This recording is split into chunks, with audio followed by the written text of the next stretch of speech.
I am going to, I hope, entertain you a little bit and help you understand a little bit about investigative journalism. I don't know too much about it, but I will try and tell you what I do know about it. This will meander a little bit, but there are some points in it, and it's really directed at the people under 30 here who are, I hope, going to walk out the door and be maybe a bit more inspired about journalism. One day in 2011, my telephone rang. There was nothing remarkable about that call at first. It was one of many routine contacts I receive from the public every day, tips and suggestions for investigations. For a working reporter who has hung out a shingle saying, "I want your story," it's a good thing. At its heart, journalism is simply that: listening to others and determining if they have a story to tell, and of course, how to prove it, and then how to tell it. Those of you here tonight embarking on one of the best careers in the world should take note. Listening is where it all begins. The call I received was from a good man named Bob Mackey. Bob's retired now recently, but in 2011 he had a small airline that spent part of its time flying air ambulance missions for the Ontario government. "Remember us?" he asked, his gravelly voice sort of straight out of central casting for a tough Northern Ontario pilot. Well, I did remember him. 15 years ago, I had received a similar call and a tip to look into what was then the provincial air ambulance system operated just by the government of Ontario. The stories I did led to the firing of a government air ambulance official who, bizarrely, though he was involved in dispatching, owned his own air ambulance firm. You really can't make these things up. It led to the investigation of safety problems in the air ambulance firm. And along the way, I met people that included a mother who was afraid that her son, who was a pilot, would one day be pulled from the wreckage of an air ambulance. It also led to a serious overhaul of the government agency that all of us in Ontario at that time paid to move ourselves quickly and our loved ones quickly at times of great distress. "Well, kid," said Bob Mackey, "since you moved on, things got better for a while, but now they're pretty bad." So, to be fair to myself, and journalists were very good at making excuses, I had been busy. I covered Afghanistan war right after 9/11, bad charities, bad lawyers, bad doctors, you sense a theme, dodgy casino deals, government corruption, nursing homes, the ongoing and always desperate lack of funding for people with developmental challenges. You know, the stuff that we do. Well, Bob was charming and patiently insistent. Something he said about the creation of a new provincial air ambulance firm. Said it was run by a guy that he described as a megalomaniac, and there were serious questions about the safety again, and about where the $150 million in public funding that went into Orange was being spent. Now, in my notebook, I spelled it O-R-A-N-G-E. As I later learned, it was O-R-N-G-E. And provincial MPP Frank Cleese would later quip that the Ontario government had removed the A because the A stood for accountability. Now, Bob and the people he spoke for were very nervous. They had a story they wanted investigated, but they had to remain as confidential sources, at least for now.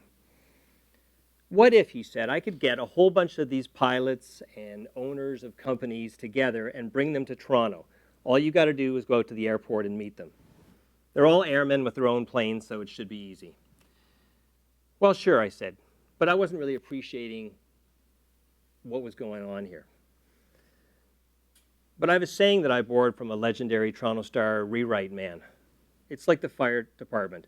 When the fire alarm goes off, you have to answer the call. Maybe there won't be a fire, but what if there is? So on that appointed day, I was running a little bit late, coming from another story tip that turned out to be a complete bust. I drive a Toyota Highlander that's perpetually filled with sports equipment. And on the roof that day was one of those hard-shelled boxes. It's called a tule. Well, the meeting was set for a hotel at hotel boardroom at Terminal 3. And did I mention I was a little late, maybe a little distracted, probably rummaging for a fresh notebook, driving a little too fast. Where was my backup pen? Where was my pen to begin with? And you know those hefty metal bars that exist at parking garages at airports? They usually have a sign on them, something about 2 meters. Well, sweeping into the Terminal 3 lot, my first sign of trouble was quite a solid thump in the top of my vehicle as the hard shell of the snub-nose box came into contact with this metal bar. Well, my Toyota came literally to a dead stop. My meeting was in 5 minutes, and this was a problem. Somewhere in the hotel, I could just see it in my mind's eye. These hard-bitten, tough northern pilots rolling their eyes. We've come here from the Sioux, we've come here from Cochrane, Thunder Bay, and this punk kid from Toronto can't get up the Gardner and the 427 to a meeting on time. I could just see their fingers tapping. Well, forward was not an option, so I backed out to the sound of aggravated thermoplastic. There's no time to do anything but leave my truck with a plaintive note on the dashboard and head into the meeting with some nervous sources who would provide me with information that they believed, and they were right, would help the people of Ontario. Now, I've looked back on my notes from that day. Bit of a pack rat, I guess, and it took a year to prove it all, but everything Bob Mackey and his friends said was true. All I had to do at first was listen. Journalism is a calling. You either have it or you don't have it. I'll tell you, if you don't have it, get out now. But if you do have it, do it for your entire life in some fashion or another. It will take you places geographically and metaphorically that right now you can only dream of. Your journey will teach you each day to be better than you were the day before. So enjoy this journey and learn from it. When I was what used to be called a cub reporter, Alan, you were a cub reporter too. A younger cub, I think, than I am. I heard a police call on my portable scanner, and yes, I used to carry one around with me, about a hit and run in Scarborough, the eastern part of what used to be called Metro Toronto. A man was killed. Police looking for a car and a driver. My job was to talk to the grieving family. We call these pickups, and I was very, very good at them. That assignment back in 1985 involving the hit and run was not easy for a 23-year-old fresh out of school. There was a young wife there, suddenly widowed. She lived in a modest house, and when I went there on the stoop were some people that I instantly identified as uncles. Uncles were the worst, getting past uncles. And on a number of times I tried to get in to talk to her, and I was turned away, and other reporters were turned away. So I waited in my Pontiac around the corner, checking back from time to time. I'm not a ghoul at all. I do not like to make people feel worse than they already do. But here is what I think. People like to be remembered. People like to tell their story. So late in the afternoon, I checked back again, and the uncles were gone, which is fantastic for me. A young woman opened up, and after a brief chat, invited me into the living room where this young widow was sitting. She was in her early 30s, and she had lost the love of her life. For the next 2 hours, sitting in the living room with her, and at times she would reach out and hold my hand, she told me the story of her husband's life. And long after that story was published and the hit-and-run driver caught, I kept in touch with her. When people ask me where I got the guts to run with the Northern Alliance soldiers as they rooted out the Taliban, or sit with a gun and drug dealer in the back of a car watching a video of a stone mare, I just think of the courage of that young widow to tell me her story. And I also think of how hard it is and was to knock on the door of a grieving person. In your career, students, you will find that one difficult adventure, one difficult experience will build on the next. When you do get that tougher than tough assignment to cover a war or investigate some group of bad guys, you will find that the experiences you have as a young reporter will be the building blocks you stand on so you can do the next thing in your career. And I promise you this from experience, it is harder to talk to the relative of a child that's been murdered or somebody who is being killed in a traffic accident. It is harder to do that than it is to go into a battlefield. So here's a big tip for you, and really listen to this. When you land the big interview for a journalist job, don't say you want to be a foreign correspondent, and do not say you want to be, for God's sake, an investigative reporter. Tell them you want to do breaking news, accidents, murders, car crashes. One summer I had not one but two small airplanes that went down on the 401. It was fantastic, and they survived. It was just good. They were fun stories to do. That's what we in newspapers and presumably in television and radio, that's what we're looking for. The rest will come later for you. When the one-time Toronto Star reporter Ernest Hemingway, and he did work at the Star, returned to the city after covering the Spanish Civil War, and the Star wanted to knock him down a peg or two, he was sent off to write a piece about getting a shave at a barber's college, the kind of shave that like they pay you to get because they're learning. It was quite the story, but it is widely acknowledged as one of the best pieces of short feature writing ever written. Journalism, folks, comes in many shapes and sizes. Just remember that. This talk has been billed, and I guess I billed it, as saving journalism one expose at a time. And by saving that, I mean capturing readers, making them want to read more, or listen more, or watch more. As journalists, we all have to stay relevant. We have to keep telling stories that make a difference.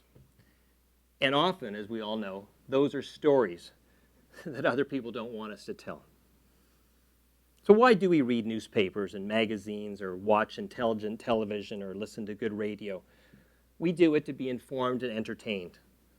We want to be in the know so that when we're at that proverbial water cooler and the talk turns to some host of a major radio show allegedly abusing women, we can join that conversation, or we can start that conversation, or we can continue that conversation. Has anybody ever heard the old journalism saying, "Hey, Martha"? Hands up. Come on, you're not off the hook yet. Good, and congratulations. I think it was well awarded. A "Hey, Martha" is a piece of news so interesting, so amazing, that in this story, the husband calls out, "Hey, Martha, listen to this." And the more hey Marthas that everybody in this room can produce, the better journalism will be. Now, one of the new descriptions for people like me is content provider. And I'm fine with that. It's not the exciting content provider, but the content that I think the Toronto Star and its investigative team provide is unique and thought-provoking. You can't really find that stuff on Twitter or on a blog. But to get those stories is hard work. It's not a 9-to-5 job you're embarking on. Here's a story. When SARS struck Toronto, it was a big story around the world. In their wisdom, and yes, that is a little bit of sarcasm, public health officials in Toronto decided they would not identify the people who died, the 44 people who died, or the people who got sick. That left us in the media covering it in a very difficult position, and the public was completely in the dark. How could we in the media determine if public health was doing a good job if we couldn't interview the people whose families were affected? Now, creativity is a little bit of a theme when I attack a story. I like to look for unique ways to find information. So we would get a list from the daily press briefings of the barest of information. An example would be male, deceased, 45 years old, that's it. In those days, we were just at the Star beginning to fight with the losing our classified ads to the internet. But I still figured that if you died in Toronto, you probably were going to get a notice in my newspaper. And we had an online way of searching. So using our electronic classified notices, I started looking for those 44 people. And I searched using keywords, and I couldn't find many. Then I remembered. When I was in university, my father died quite dramatically in my arms. And he died at the age of 58. But in the obituary, he was in his 59th year. So I changed my keyword searches, and I found 20 families. Now, this was the ultimate in cold calling. For example, for each person, there would be a dozen possibilities of a male who was 48 who died on a certain day. Sometimes I would get a person on the phone whose loved one had passed away, and I would start to talk to them, and they would want to tell me the story of John or Phyllis. But gently I would ask, did he die of SARS? And they would say, oh, no, he got hit by a bus or something like that. And then I would have to say, I'm sorry, because I do want to tell your story, because I love telling people's stories, but I had to move on. And I remember we had an intern in those days. I won't say his name. I did Google him today, though. He's no longer in the business. He got out. And he looked over at me and said, as I was cold calling, that's not journalism. And I thought, and I still think, yeah, it is. It is journalism. Well, at the end of our sleuthing, we had a powerful story. Here's the top of one of the pieces that Tanya Talaga, one of my colleagues, and I wrote. It was an exclusive, and I guess a bit of an exposé. So the lead went like this. SARS was able to kill and sicken so many people in Toronto because of a litany of mistakes made by hospital and public health officials. The errors included misdiagnosis, failure to enforce infection precautions, routinely sending ill people back to the community, lack of leadership, and refusal by the province to share information with its own scientific team. And the next paragraph of the story deals with the families that we interviewed. Loved ones told us they got sick, usually because they were in SARS-affected hospitals where there was no precaution taken at all. No masks, no gloves, no gowns. They developed fever, coughing, chills, aches, and were sent back to the hospital, and they reinfected people. So there's an example of a story that prompted significant changes at the end of the day in public health in Toronto and across the country. Were we not have been able to speak to those 20 people or to their families, there would have been no story. I like to think of journalism as detective work without a badge. But brace yourself. The government, the companies, the organizations that you're going to ask questions of will push back at you. They will lie, they will obfuscate, they will condemn you, and perhaps even worse, more and more, they will ignore you and your list of questions. But please, stick to your guns and soldier on. And at times, you may have to take some risks. Anybody here play poker? See, this is very audience involved. So bluffing's part of poker. Here's where we get into the ethical part. So many years ago, and not too far into my career at the Toronto Star, Canada's gold medal sprinter at the Olympics, Ben Johnson, tested positive for a banned substance. It was a huge story. While Ben was still overseas during the games, I was sent down to the small Caribbean island where he had trained and where his doctor, Jamie Astafan, was from. On the island of St. Kitts, I began interviewing people involved in the local sports scene, and quite quickly, and quite easily actually, I learned of a 21-year-old athlete named Stephanie De Silva who had died after Dr. Astafan had prescribed a series of drugs to treat an injury. I was told that the island in the last year had banned Dr. Astafan from ever prescribing drugs again. Well, I went to talk to the family, and the family told me that Astafan had provided their daughter with a series of drugs to treat a sore hip. She was found unconscious, and in the rush to save her life, they heard, and I reported, Astafan saying in a panicked fashion, "What drugs did I give her?" Well, pretty good story, I thought. You know, would tell our readers a great deal more about this mysterious island doctor. I filed a story, and in those days, brace yourself under 30s, I dictated to a copy taker. Well, the next morning, from my island retreat, I called the Star and asked in the way reporters do and will till the end of time, where exactly on the front page is my story? Well, the rewrite man's voice told me page 12. Well, dejected and, a little pissed off at my newspaper, I did what I hope all of you would do. I tried harder. So with a bit of time to kill before my flight home, I went to a local pharmacy and I asked to see a copy of their compendium of pharmaceuticals, which I know you all know exists. It's a big blue book, it's now online, that all pharmacies must keep in the world. A reporter's head, by the way, must constantly be filled with stuff like this. It's really, really important. You never know when stuff will come in handy. Back in Canada that morning, the story was monstrous, but Jamie Astafan and Ben Johnson were still in denial. Sure, there'd been a positive test, but nobody had made the link between the drug, stanozolol, and the doctor. In that hot, cluttered pharmacy, which had one of these cool soda bars at the front, I flipped through the book and I found, quite easily, under the S's, stanozolol, the drug they had found in Ben's system. It was manufactured by one company, a Richmond Hill firm. Nobody in Toronto had thought to call that company. I flew back to Toronto. Now, in those days, we printed 6 editions, and we printed them in our building at 1 Yonge Street at the foot of Yonge. Our final edition closed at noon, rolled off the presses at 3. Well, timing is everything.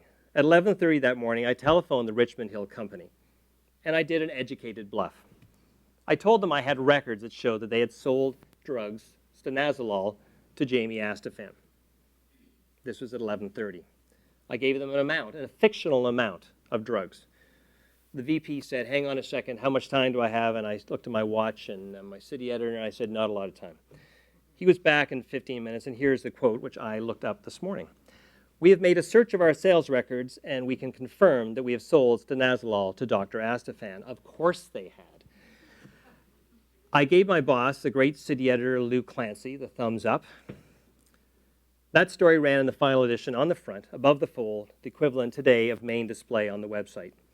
Sterling Drug told me later that day it was turning over its records to the Ontario College of Physicians and Surgeons, which was now one of the bodies investigating.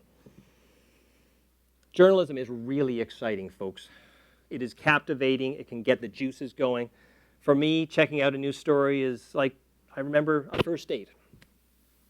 You get excited, you're nervous. You don't know if it's going to catch fire or not, how long it'll take, or if you're wasting your time. And as an example, Orange was one of those stories, one of my favorite investigations ever in 30 years, but there were many days when I simply did not know if I could prove that story. Now, the case of Mayor Rob Ford was like that too. A lot of people focus on the crack video part of that yarn, but the piece we published a month before that Robin Doolittle and I published was what really got the ball rolling. And it also told me that maybe, just maybe, it was okay that I had recently turned 50.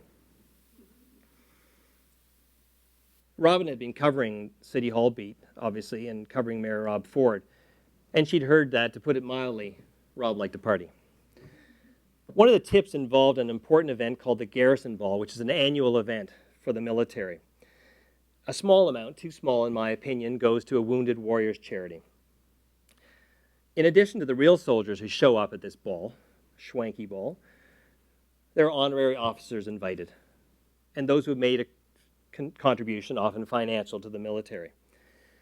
The allegation was that Rob Ford had arrived impaired in some way to the Saturday night event at Toronto's waterfront. Ford, as the story went, was told to leave. In the scheme of what we later learned about dear Rob Ford, not much of a story, but it was really all we had at the time, so we checked it out. Robin, working from City Hall, had this one piece of the story, but we need other sources. We needed other people to confirm the information, and we needed to know what had happened at the ball. So I just turned 50 a couple years ago, and I said, I'm going to have a look at that guest list, because I figured that people my age might go to this thing. And so, you know, when you're a young reporter in your 20s, you meet a lot of people. And you might cover a court case and meet a lawyer. You might go to an accident scene and meet a cop. Maybe do a story at a hospital, meet a doctor. You got to keep in touch with those people. So in my case, I looked at that list and I knew 6 of the people really well, really well. We had the story by dinner that day. Mayor Ford was high or hammered. We weren't sure what at the time. He was stumbling down the stairs. I think it's the first time I ever wrote the word incoherently. He was mumbling incoherently, and then he'd been spirited out by a group of people who did a real great disservice to the people of Toronto. They covered up for him. But it is fortunate that those 6 sources that we talked to, and a city councillor that Robin talked to, had the guts to do their part in getting that story out. That story led to 2 important things. The viewing of the crack video, which everybody is so interested in, and in my opinion, more importantly, to calls from 3 sources that I'm close to this day. And they told me about Sandro Lisi and Ford's penchant for hanging around with Some kind of interesting characters. The lesson here is simple. When you meet people on the job at any point in life, stay in touch. Treat them well. Learn from them. Protect them if they're sources. You never know when they can help you. You've got trust and credibility. Those are two of the most important qualities a journalist has. You will find, and certainly your husband Jim, who I had the pleasure of working with, had as well. You'll find these people might be willing to give you information. And you know what? It makes getting a little older not such a bad thing. I call this relationship journalism. So did the Rob Ford story play any role in saving journalism? Well, it certainly got us talking about it. For those of us at the Star who broke the many Ford stories, it was really a time we will never forget. Personally, I have never experienced anything like the concerted, non-stop onslaught of Ford Nation. It began immediately after the Garrison Ball story, and it intensified beyond comprehension the morning the crack video scandal broke. I was coaching my youth soccer team in Etobicoke that Thursday evening when Gawker made its preemptive strike. I changed and rushed to the office, and we had our story online on a Thursday night in the print edition Friday morning. At 5:30 a.m. in the morning, the calls from the other media began with ferocious intensity. I had never really listened to talk radio before and was unprepared for the first call. An angry host from a Toronto station woke me and was live grilling me. I was in bed. How dare you do this story? Where's the video? How do you know it is real? Will you produce a copy for us, Mr. Donovan? Will you apologize? Why is the Toronto Star out to get the Fords? Well, my blood was boiling, but I did my best to keep calm. And this assault continued until that day of days when Toronto Police Chief Bill Blair at a press conference announced Sandra Lisi, who I'd already written about, had been charged with extortion, and a video consistent with a certain video described in the Star had been discovered. By the way, we later learned that Sandro, who had a record for threatening women, had driven Rob Ford and his two young kids to the Garrison Ball for that event that night. We lost many subscribers due to that story, as Ford Nation people and others canceled their paper. The day Blair made his announcement, I received an interesting telephone call from one of the people who had canceled the Star and threatened to knock some sense into me. Hey, buddy, really sorry. I was really wrong. We're going to take the Star again. Okay, one guy. This is why my wife says I'm not really a profit center at the Star. I still keep in touch with those three sources who gave me the Sandra Lisi and other great stories, at considerable risk, by the way, to themselves. Rob and Doug like to call them anonymous sources in their many interviews, but they were not anonymous to us. They were confidential sources, an important distinction.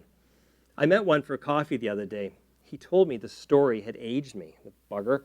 I asked him why he called me that day in May, to in effect drop a dime on his old pals. He said, you know what? Having known the Fords over the years, I'm just tired of the hypocrisy. I want the public to know the truth. Well, here's a tip of my hat to people like that. Without them, you, me, and all journalists were nowhere. They're the real heroes. I do have one regret. The night that Robin and I saw the video, me in the backseat of a strange car sort of tussling with this alleged gun and drug dealer, I wish I grabbed that goddamn phone, Robin, and we'd sprinted away with it. That would have saved everyone many months of angst. I have a funny story. I ran into Doug Ford during the John Gomeshi story not too long ago. I was at CP24 for an interview with host Stephen LeDrew at the lunch hour, and at the Queen Street studio there's a little green room just outside where the set is. And when I arrived, I saw a man I'd not met before but wanted to meet, Toronto Deputy Police Chief Peter Slowly. We made small talk about cops in schools that I was kind of interested in, and I noticed on the monitor that Doug Ford was the guest just before me. What an opportunity. When I was called for my interview, and these shows, as I've learned over the last 2 years, are really mills that churn through the guests, I walked up to the set just as my name was mentioned by LeDrew. Well, Doug turned red, and I heard him say, "That's the little prick that wrote them stories about my brother." I've always approached any confrontation in the same way, with a smile and my hand out. I did that when I met Susan Harada today.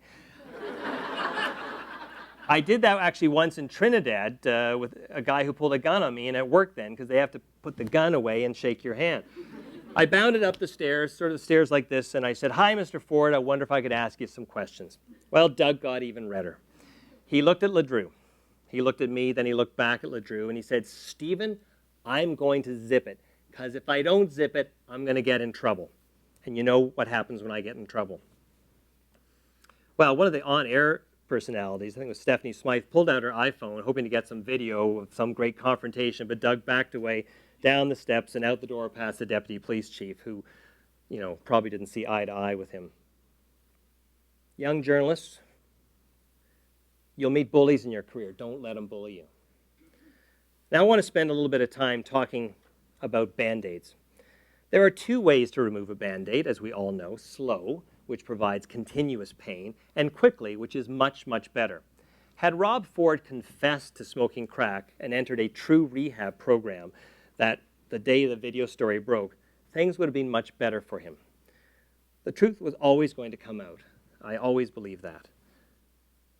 I don't think the continued lies and calling us maggots worked. Crisis communication people, and there's a lot out there these days, typically tell people to tell the truth and get ahead of the story. One person who did that recently, to some success, I thought, was Global News anchor Leslie Roberts. That story began with a tip from a truly anonymous source. To this day, I have no idea who this person is. I do aim to find out one day, and we have a deal that this anonymous source who emailed me will contact me for a beer a year from the day that he initially, or she initially, contacted me. The tipster told me that Leslie Roberts, a veteran newsman with 2 shows on television, the morning show and the evening news hour, and who was also the executive director of Global News, had a PR firm. And his PR firm was apparently booking guests on his shows. How could anyone be so stupid, I thought? Well, there's this old saying, "I'm from Missouri," which basically means, I don't believe it until you can show me. It's why they call Missouri the show me state. Tipster had no more information than that. So I began a little investigation. The PR firm was called Buzz PR. Never heard of it before. Great website. Best I've ever seen. I went to its office and knocked on the door. No answer. The door had a piece of paper, 8.5 by 11, with a printout in Helvetica bold, Buzz PR. Obviously an empire.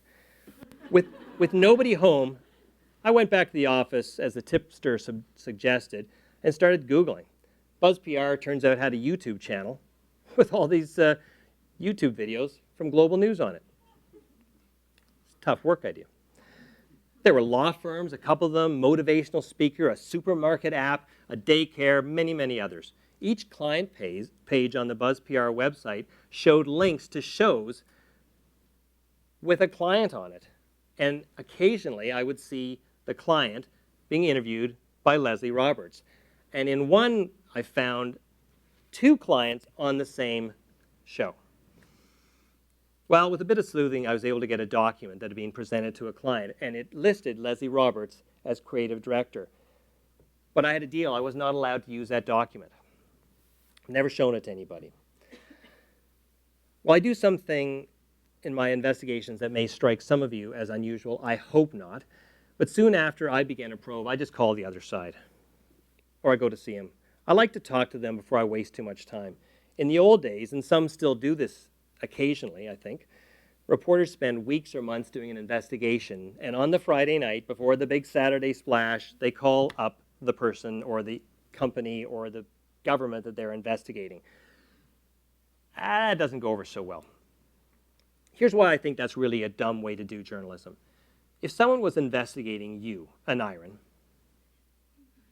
they would talk to your friends and they'd talk to your enemies.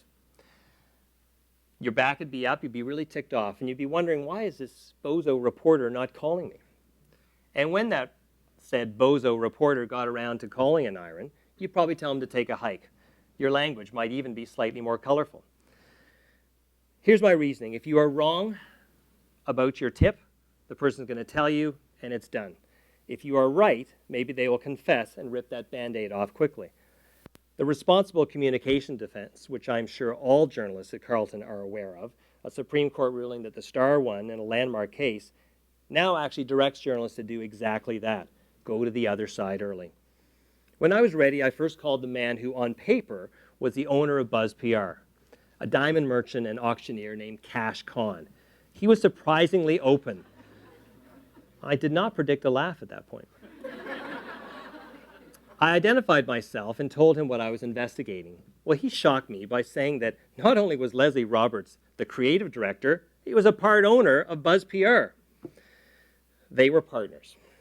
My heart beat just a little bit faster. I asked Cash Khan if Global News knew anything about this arrangement. He said, "Geez, I think they probably do." And at that point, I was thinking, the story is global. It's bigger. I like bigger stories. My next call was to Leslie Roberts, who I do not know. I was hoping to arrange an interview in person, but I got him on the phone. Now, when you get someone to talk to you, do it immediately. Don't go trying to arrange a big meeting or anything. Don't give people time to prepare. That's when the lawyers and PR consultants get involved. Well, Leslie confessed, and good for him. We spoke for an hour. I told him what I had, and I made it very clear that this did not look good. He was a newsman, executive director of news, the anchor, the face of global television, and he was part owner of a PR firm that was paid to book clients on his show. Leslie allowed that, yes, this probably did not look good. It is this kind of behavior that many people believe goes on in the journalism world. People are very suspicious of us these days. We in our profession cannot allow things like this to happen. Leslie did the right thing, and he confessed, and he resigned. He ripped that Band-Aid off very quickly. I asked him if he had told his bosses about this arrangement. He said he had not. And he did what I call pleading guilty with an explanation. That is like pleading guilty to speeding, but saying that you're taking somebody to the hospital. That's why you're going so fast. Leslie said it all began for him very innocently. He was introduced to Cash Khan, who showed him a press release for one of Cash Khan's companies.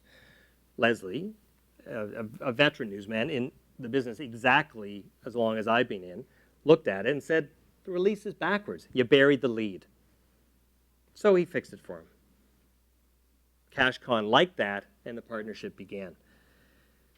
But look, you can be a journalist or a PR person. You can't be both. Will Leslie Roberts reinvent himself? I hope so. He won't be an anchor again, but who knows, talk show host, maybe a professional MC. I wish him the best of luck. As a footnote, prior to this story, I was always on that show, although never, coincidentally, when Leslie Roberts was on it. I was always on talking about Ford or Ghomeshi. For some strange reason, I have not been invited back. Now look, not every story works out. Some years ago, I was tipped off that a group of liquor inspectors were preying on new immigrants, saying that you need to pay cash payment to get a liquor license. Completely untrue. Working with a reporter, Phil Maskell, Al, you remember him, born in Jamaica, who had exceptional stage presence, we contacted Inspector Lowndes, our target inspector, and with the help of a friendly landlord, we pretended we were opening a bar. Wearing wires with a star photographer in the bushes at Lick's restaurant on Kingston Road in Scarborough, we did the deal and forked over an envelope stuffed with $500 cash.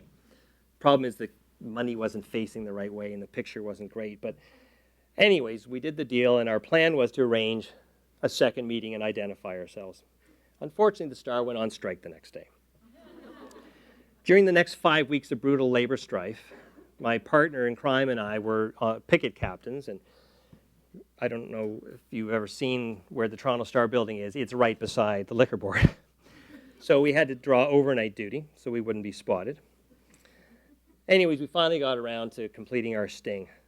And it turned out that Inspector Lowndes had got a bit edgy, not hearing from us for 5 weeks. I thought the cops were doing a sting on him. So that made it up the chain at the liquor board. And when we finally had our meeting with him, 5 kind of burly guys eating burgers around us stepped up and arrested us. They arrested me, they arrested Phil, the other reporter, and they arrested the inspector.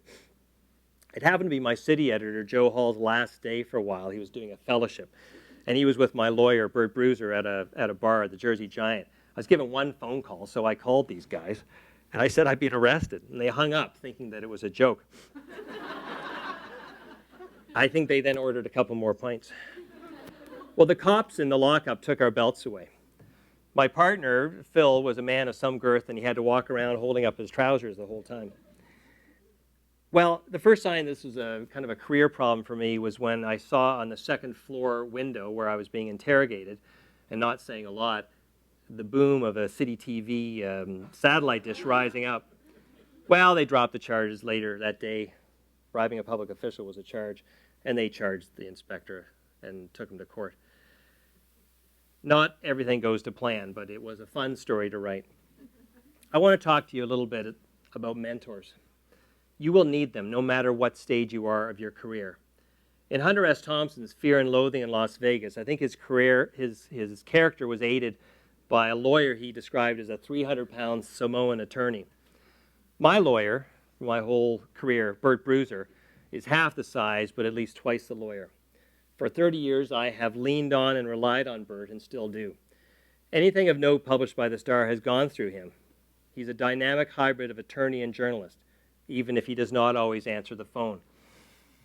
In whatever newsroom you end up in, be prepared to fight hard for story, for space and prominence, and fight as hard as you do outside the newsroom to get the story. It is your job, journalists, to advocate for what you believe in. Remember that. Schmoozing. Journalism schools should teach a course in schmoozing. Do you know what that is? It is the act of getting people to talk to you. Mingling, mixing, hobnobbing, a little flattery, and yes, maybe a little manipulation. The best person, the very best person in the world I have ever met at this is Paul McEnroe. He's a Minneapolis Star-Tribune reporter. We covered the Gulf War together in '91 for 3 months. He's larger than life, and in 3 months we were shot at together many times, we were threatened together, and we survived together. Since the U.S. military was always trying to kick us out of the country, we started hanging around with Egyptian soldiers. Paul hit upon the idea, and remember, this is 1991, and before cell phones and regular use of sat phones. The sat phones in 1991 were enormous, bigger than this, and you couldn't carry them. He got this idea that the best way to get the favor of the Egyptian soldiers, who had become, in our minds, our new best friends, was to record their words in Arabic to their wives and children, and then to drive back into Saudi Arabia and play the tape recorder into the phone for people who had not seen their husbands or parents for a year because they'd been in the desert. And then we would record what was unintelligible to us, and hopefully was not like an order to kill us or something like that. And we would drive back up and we would play it for the major or the colonel. There were tears, I can tell you, at both ends of the conversation. That bit of schmoozing that Paul dreamed up built trust and brought us world exclusives because we were allowed to ride alongside them when they headed into Kuwait. A decade later, schmoozing brought me in the right place at the right time in Afghanistan. In that build-up in the desert, a month after 9/11, I befriended this really interesting Afghan general who seemed to command a great deal of power but had not one soldier to his name. He said he'd kind of lost them somewhere. Each day I would drink a cup of tea with this Northern Alliance general, and over a week he slowly revealed to me the plan to retake Afghanistan, particularly the important city of Taloqan. But where was this going to happen, General? He said, go to Farhor. I checked the map. I spread it out over the hood of my pickup. Farhor seemed to be a long way away, and in fact, in the opposite direction from where the rest of the international media was heading. Well, I believed this general, and I took a chance. Well, there was a wild ride through the hills that night. There were no roads involved in that ride, I can tell you. And it took me to the very sleepy town of Farhor. Dejected and assuming that my career at the Toronto Star was pretty much over, I lingered. As the sun set low in the sky that afternoon, I noticed first a dozen, then 100, then thousands of Northern Alliance soldiers massing in Farhor. I went along for the ride as they retook the city of Taloqan. That night, where the other reporters went, 3 journalists died. I saw the general the next week in Kabul buying a used car. He gave me a big smile, and he said, I told you to go to Farhor. Folks, be prepared to be surprised. When freelancer Jesse Brown came to the Star with his tip that Jean Gomeshi was abusing young women, I can honestly say I was more shocked than I have ever been. Hearing that Rob Ford was on the pipe was no surprise to me. Something had to explain his behavior. But the man who famously stared down Billy Bob Thornton, the man who educated and informed Canadians for years on cue, a bad guy, I found that a tough one. We struggled with the story that summer. Former Prime Minister Pierre Trudeau made the famous comment, "There's no place for the state in the bedrooms of the nation." Well, what right did we have to peer inside the CBC host bedroom? The allegations were severe, but Gomeshi, of course, claimed to us that summer that it was all consensual. As we pieced it together, and I am continuing to look into these cases, there was a definite pattern. Nothing has been proven in court, but the picture the women I have interviewed paint is one of a man who seeks out young women using his position as a media personality. He promises them a future, and then with no warning, he hits and chokes them. Before we published the story, I ended up, oddly, at a dinner table at a Toronto Film Festival event, sitting beside Gomeshi, my wife on the other side. I gave him the opportunity to rip the Band-Aid off that night. He didn't take it. Now, I call the Ford and Gomeshi stories personality tales. They are so very different from Orange, from the charity investigations and many others that we have done. These personality stories, which are new to me, get picked up by other media. They get argued about, they get dissected. They're so easy to understand. And they're polarizing, and with that polarization, they seem to collect more interest. Simple questions. Did Rob Ford smoke crack? Did Jean Gomeshi choke women? I am troubled by how much interest our society has in these personality stories and how little interest we have in stories of equal or greater importance. Some years ago, I did an investigation that we called Nowhere to Go. It was a probe into the desperate situations in thousands of Ontario homes where parents in their 70s and 80s were caring for sons and daughters with developmental challenges. It was wonderful these parents had this devotion. But as they aged, and with the lack of government funding for group homes and other placements, these parents knew their adult children, who will be kids forever, had literally nowhere to go. It was an important story, and the province did commit to additional funding. But I can tell you, not a single reporter or editor outside of our paper in this whole country ever paid attention. With Gomeshi, at least, there was a happy median. Our first story prompted other women to come forward, which led to criminal charges. But more importantly, it began this national conversation that was long overdue. And immediately following our Gomeshi stories, wearing my hat as the editor of investigations at the Star, we published a series that two reporters on my team had coincidentally been investigating about the lack of sexual abuse protocols on Canadian campuses.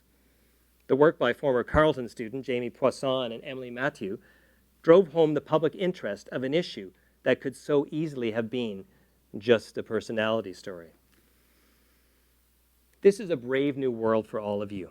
When I was hired 30 years ago on the Star Summer Intern Program, they would literally take anybody. Today, there is more competition and fewer jobs. You have to stand out. We have a young intern right now at the Star who is doing just that. She does her regular general assignments, and then on a weekly basis, I see her pumping out these mini investigations that end up on the front page and, make the Michael Cooks of the world very happy and me very happy because they get action. My challenge for those of you here who are studying journalism, be the next one. Now, to break important readable stories, you will need to work very hard. So some final tips for you all. Remember that language is an elastic. It is not a ruler. You must use it, and you must expand it. That is a sacred trust for all writers. Read books that educate you, fiction and nonfiction. I actually think the best fiction book in the world is called A Soldier of the Great War. Give that one a shot. Listen to music that invigorates you. I once did a rock and roll investigation, and while writing the story, I played nonstop nothing but hits from the 60s and 70s. Get involved in your community. I'm a volunteer soccer coach, and I spent the last week in Thunder Bay helping with the Alpine Ontario ski race provincial finals. You meet a lot of pretty interesting people when you get involved. I actually ran into a man, he's 83 years old, and he said his last name was Chisholm. And I said, are you related to John Chisholm, the first police chief in Toronto of the Metropolitan Force in 1958, who blew his brains out in a car in High Park? And he said, yes, that's my dad. And we spent 3 hours talking about this. This was the guy who captured the Boyd gang. Anyways, who knows who you're going to meet when you do things outside of what you do in the newsroom. And choose a partner who challenges you. Choose relationships that will inspire you. Have children. They will help you understand what is important in the world. And find a spot just a little bit outside your comfort zone and stay outside your comfort zone. Try new things. In your career, I can promise you, you will experience success and you will experience defeat. I want you to celebrate your success, but do not ignore or hide your defeat. It's through failure and how you deal with failure that you become stronger.